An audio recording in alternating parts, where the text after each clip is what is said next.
Purbaya menegaskan bahwa ucapan Prabowo tersebut harus dilihat berdasarkan konteks lokasi dan situasi saat berbicara. Ia meminta masyarakat tidak boleh mengartikan Prabowo tidak memahami kondisi mata uang dalam negeri. Saya jelasin dulu, konteksnya begini. Itu kan bicara di pedesaan, itu konteksnya di situ, untuk orang sana.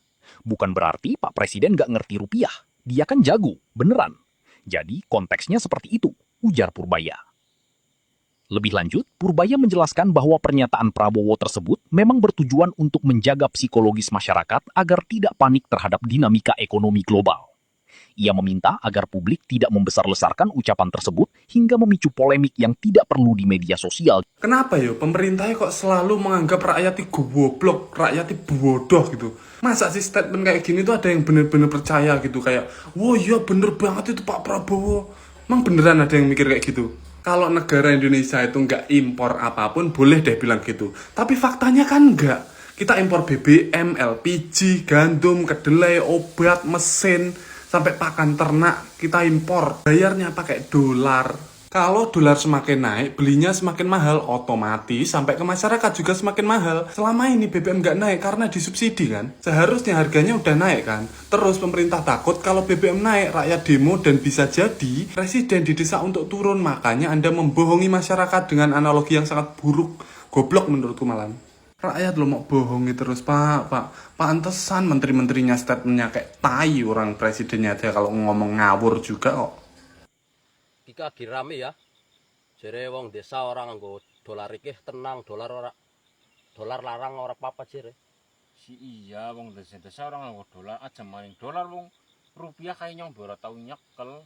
Iya. Tapi nek dolar naik otomatis kan belanja minyak, belanja apa minggu luar kan nganggo Oh, dolar. dolar ya. Dampaknya tetapi maring desa-desa. Iya, apa-apa larang ya. Iya. Kayak minyak goreng, kayak apa kok sembako lah khusus. Iya, wis tetep larang. Terdampaknya ya naik. Ya, masa ya sekelas presiden ya. Masa orang ngerti dampaknya gue Iya. keprimen. Ya, sarannya pemimpin aja bangga. Dolar naik nggak masalah, tenang. Orang desa nggak pakai dolar. Ya ora kayak carane. Yo Ora kayak carane. Dampaknya memang luas, tekan mengisor-ngisor. Iya lah. Masa orang ngerti dampaknya gue kan aneh kayak dewek wong ranggasan iki ben ngerti ke ya. Iya, kayaknya wong blok ketir kayak lah. Ben ngerti dampaknya. Kena dampaknya kayak nyong. Masa wong gedean orang ngerti lah. Mayai. Gara-gara pidato Prabowo soal orang desa tidak pakai dolar, jadi banyak nih video yang membahas mengenai keberhasilan Habibie dan diperbandingkan dengan Prabowo.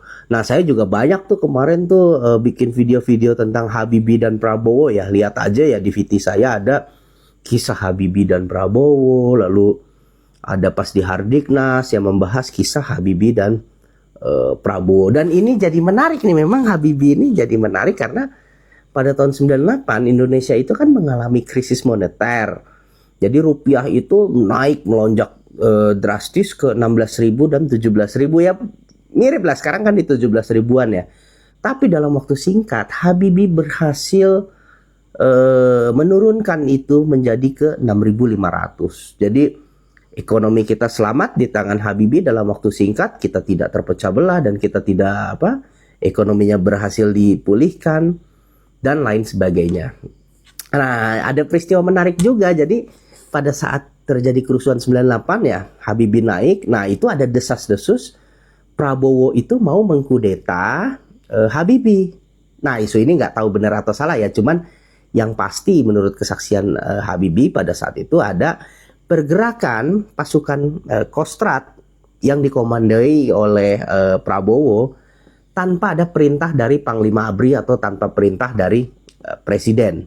Nah, itulah yang akhirnya alasan Habibie memecat ya atau memberhentikan Prabowo, dan akhirnya Prabowo tidak terima dan mendatangi Presiden Habibie pada saat itu. Nah, ini nih apa yang dikatakan oleh Prabowo kepada Habibie seperti ini.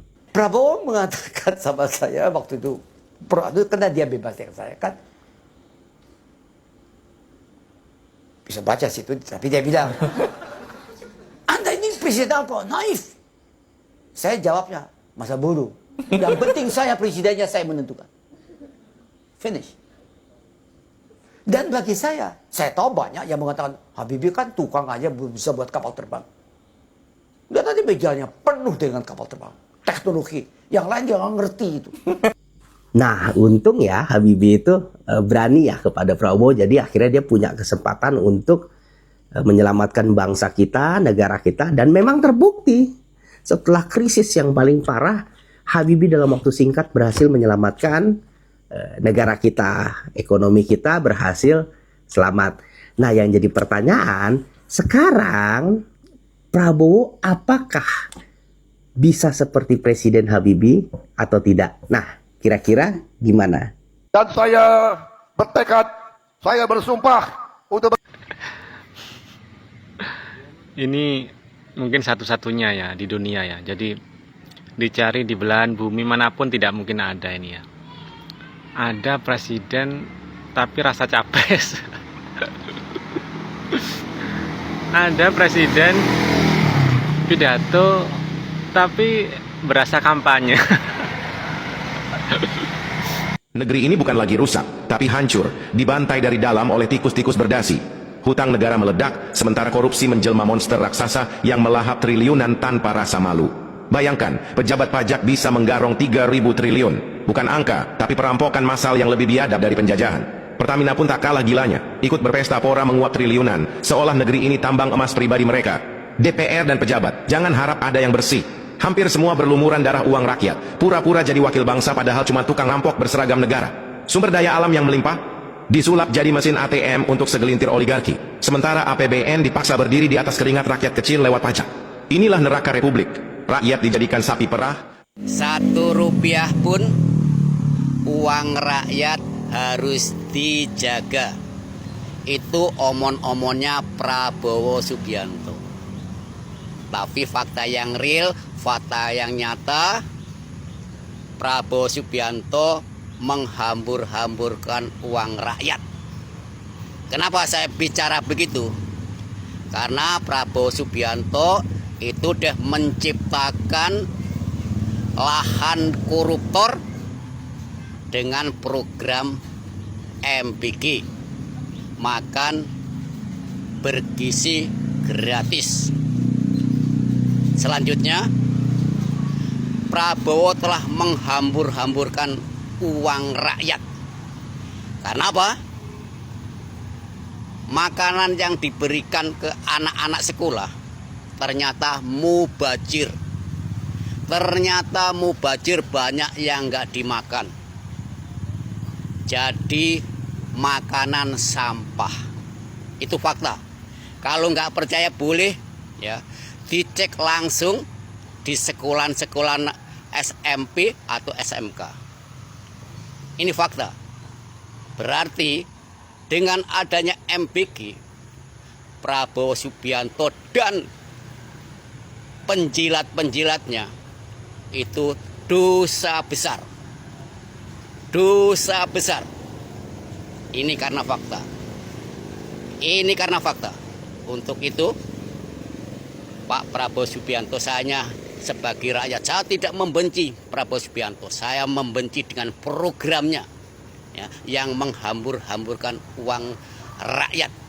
Yang notabene Prabowo Subianto bilang omon-omon Rp1 pun harus dijaga. Tapi faktanya nol besar. Untuk itu rakyat Indonesia harus perlu tahu bahwa MBG ini adalah menghambur-hamburkan uang pajak rakyat Indonesia. Salam waras buat rakyat Indonesia. Sehat selalu. Sukses buat kita semua. Wassalam.